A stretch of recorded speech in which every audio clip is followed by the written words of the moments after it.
حضرت عمر بن عبدالعزیز جو کہ اموی خاندان کے چشم و چراغ تھے، لیکن ان کا مزاج سب سے ہٹ کے تھا، انوکھا اور نرالا تھا۔ سلیمان نے ساری زندگی تخت و تاج کی بسر کرنے کے بعد سوچا کہ میں ان کو اپنا نائب بناؤں۔ تو خیر جب ان کا انتقال ہوا تو لوگ دمشق کی جامع مسجد میں جمع ہوئے اور وصیت نامہ پڑھا گیا۔ تو حضرت عمر بن عبدالعزیز کھڑے ہوئے، فرمائے لوگوں، نہ تو میری منشا تھی کہ مجھے خلیفہ بنایا جائے اور نہ مجھے اس بات کا علم تھا، یہ میری منشا اور آپ لوگوں کی مشاورت کے بغیر کیا گیا ہے، میں اس سے دستبردار ہوتا ہوں، آپ جس کو چاہیں اپنا خلیفہ مقرر کر دیں۔ تو لوگوں نے کہا آپ ہی ہمارے امیر ہیں، آپ ہی ہمارے خلیفہ ہیں۔ تو آپ نے فرمایا کہ جب تک اللہ کی اطاعت کرتا رہوں تب تک تمہارا خلیفہ بنوں۔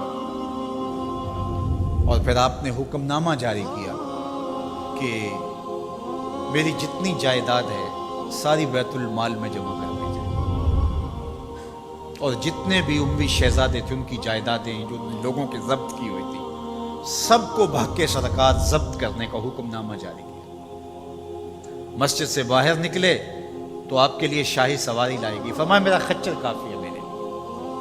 گھر پہنچے تو اپنی بیوی فاطمہ بنت عبد الملک سے کہا، جو بادشاہ کی بیٹی ہے، بادشاہ کی پوتی ہے اور 4 بادشاہوں کی بہن ہے، ناز و نعم میں پلی ہوئی ہے، کہا اگر میرے ساتھ تم رہنا چاہو تو تمہیں اپنے سارے زیورات، زر و جواہر، سارا مال بیت المال میں جمع کروانا اور فقیرانہ زندگی بسر کرنا ہوگی۔ اب اس پاک باز خاتون نے کہا کہ میں اس کے لیے تیار ہوں، میں فقیری کی زندگی کو ترجیح دیتی ہوں۔ اب حضرت عمر رضی اللہ تعالیٰ عنہ نے صرف 2 سال 5 ماہ اور کچھ دن حکومت کی اور 3 بر اعظموں پر سلطنت اسلامیہ پھیلی ہوئی تھی، اور آپ روتے تھے کہ ان لوگوں کا حق بھی میرے اوپر بلا مطالبہ ہے جو دنیا کے کسی بھی خطے کے اوپر اس سلطنت کی حدود میں بستے ہیں۔ عید کا موقع آیا، عیدگاہ میں جب لوگ ایک دوسرے کو مل رہے تھے تو امیر المومنین کے بیٹوں کے کپڑے خستہ تھے، پرانے تھے، پیوند لگے ہوئے تھے۔ تو آپ نے اپنے بیٹوں سے کہا کہ تمہیں شرم تو آ رہی ہوگی کہ امیر المومنین کے بیٹے ہو کے تمہیں ڈھنگ کا لباس بھی دستیاب نہیں ہے۔ تو آپ کا ایک بیٹا عبد الملک بن عمر بن عبدالعزیز جو آپ کی زندگی میں انتقال کر گیا تھا، اس نے کہا ہمیں اس بات پہ فخر ہے کہ ہمارے باپ نے خیانت نہیں کی ہے، ہمارا باپ دیانتدار ہے۔ جب گھر آتے ہیں تو آپ کی بیٹیاں آپ کو عید مبارک کہتی ہیں، آپ سے ملتی ہیں، لیکن منہ پہ کپڑا دھرا ہوا ہے۔ تو حضرت عمر رضی اللہ تعالیٰ عنہ عمر بن عبدالعزیز بولتے ہیں کہ بیٹی آپ نے چہرے کے اوپر کپڑا کیوں رکھا ہوا ہے؟ تو وہ کہتی ہیں ہم نے کچے پیاز سے آج کھانا کھایا ہے، تو اس لیے ہم نے کپڑا رکھا ہے کہ آپ اس کی سمیل محسوس نہ کریں۔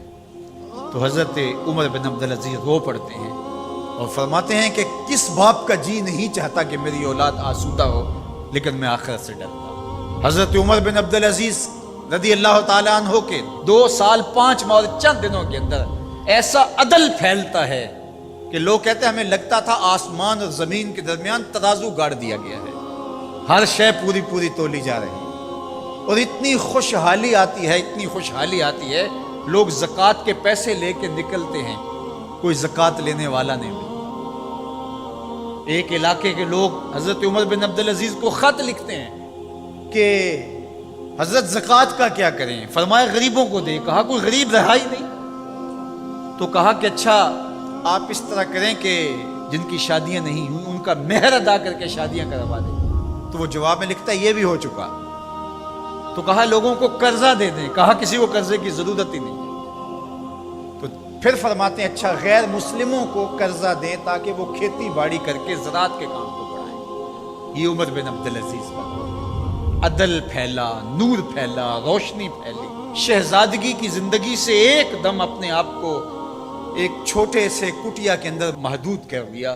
اللہ اکبر۔ حضرت عمر بن عبدالعزیز رضی اللہ تعالی عنہ مسلمانوں کے نامور خلیفہ ہے، اور ان کو ان کے عدل، ان کے انصاف، ان کی سادگی اور ان کی زندگی کے اس خوبصورت طرز کی وجہ سے عمر ثانی کہا جاتا ہے۔